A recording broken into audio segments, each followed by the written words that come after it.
Attention, ce message s'adresse à tous les Français, vous êtes tous concernés et avertis à l'avance de ce qui va arriver. Nous nous appelons les constitueurs, nous sommes des gilets jaunes, nous sommes vos enfants et vos petits-enfants. Nos actions ont un but ultime. Changer le système, en changeant la Constitution française. L'action Gilets jaunes est un succès sans précédent en termes de mobilisation, nous parlons de chiffres se rapprochant progressivement de mai 1968. L'exaspération des citoyens est générale, mais il sera nécessaire de changer deux points majeurs de la mobilisation si nous voulons vraiment gagner. Numéro 1. Parlez tous d'une seule et même voix concernant nos revendications. Nous proposons donc une seule et unique loi à faire adopter, la loi du référendum populaire. Numéro 2. Nous devons changer notre forme de mobilisation, qui divise trop le peuple. Ainsi, nous allons bloquer l'économie en bloquant les grands ports maritimes français pour une durée indéterminée. Il est temps d'agir de façon ciblée, organisée et pacifique, avec la plus grande ampleur possible. Français, soyez prêts, soyez nous, car nous sommes vous, nous n'avons pas de leader, pas de parti politique, pas de couleur, nous sommes la France. Numéro 1. La loi du référendum populaire. Le peuple français a de nombreux combats à mener, à titre d'exemple, le racket de la population par des taxes abusives, l'écologie, la santé, l'alimentation par l'agroalimentaire, la dictature financière des banques etc. Nous sommes réalistes, ces combats ne peuvent être gagnés en une seule bataille. Il faudra donc gagner la première, la plus importante. Nous sommes déjà au front et il nous faudra arriver, d'une seule et même voix, à la table des négociations avec le gouvernement. Loi du référendum populaire, l'idée est la suivante. Un référendum pourra être soulevé par le peuple dès lors qu'au moins 600 000 Français auront signé une pétition sur un projet de loi ou un projet de révision constitutionnelle. Tout Français aura le droit de créer une pétition pour l'adoption d'une loi ou une révision de la Constitution. Dès lors qu'une pétition aura atteint le nombre de signataires requis, le gouvernement sera dans l'obligation de soumettre le projet à un référendum national. Le référendum populaire ne dépendra aucunement des volontés du président de la République, ni d'aucune autre instance comme l'Assemblée nationale ou le Sénat. L'adoption d'une loi votée par référendum populaire sera une obligation républicaine et se fera donc sans condition. Un site internet officiel supervisé par un organe de surveillance des pétitions devra être mis en place et communiqué à travers les principaux médias afin de faciliter la concertation du peuple et la signature électronique des pétitions. L'adoption d'une telle loi sera un outil d'une puissance incroyable pour les citoyens, qui auront désormais les moyens de lutter pour leurs différentes causes, en court-circuitant si nécessaire leurs représentants politiques. Cela ne doit pas nous fâcher avec les quelques élus qui savent dignement nous représenter.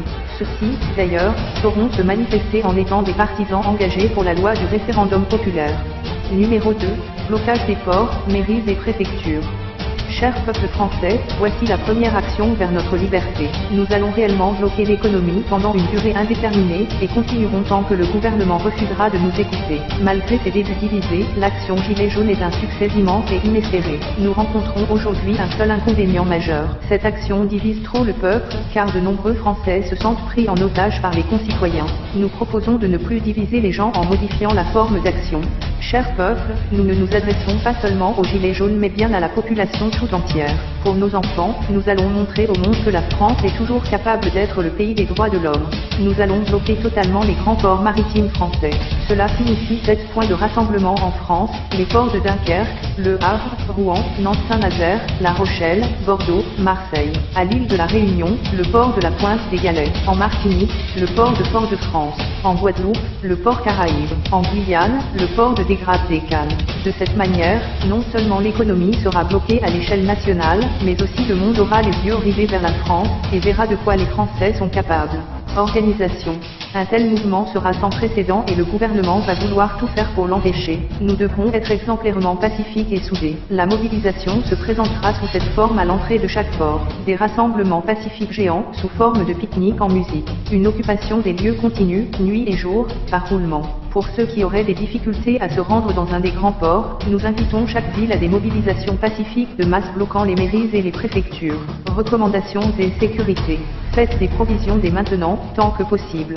Les casseurs et personnes mal intentionnées seront signalés et livrés aux autorités. Concernant les forces de l'ordre, ils ne sont pas nos ennemis et beaucoup d'entre eux ne veulent plus servir d'armée privée pour une petite élite qui ne les respecte pas. Cependant attention, nous savons qu'ils ont souvent la consigne de nous provoquer pour nous pousser au débordement. L'État n'attendra qu'une chose, avoir de la violence à pointer du doigt, mais nous n'entrerons pas dans ce jeu. Ainsi, filmez et partagez autant que possible les faits et gestes suspects ou abusifs des forces de l'ordre.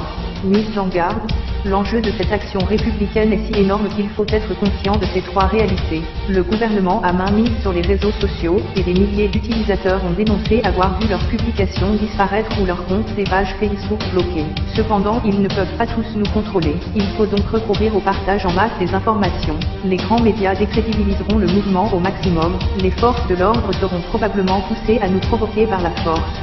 Le système a toujours utilisé les médias et les réseaux sociaux pour nous diviser, il ne tient qu'à nous en faire une force. Pour cela, un seul moyen, partager ce message à tout le monde, tous les jours, sur Facebook, Messenger, WhatsApp et autres. Téléchargez cette vidéo afin que si vos publications sont supprimées, vous puissiez la republier encore et encore. Appropriez-vous le mouvement, vous le faites pour vos enfants, pour la France, pour votre planète. Nous, le peuple français, ne céderons pas avant d'avoir gain de cause. Partagez car il s'agit d'un devoir national, un devoir parental, un devoir transgénérationnel. Vive la République, vive la France.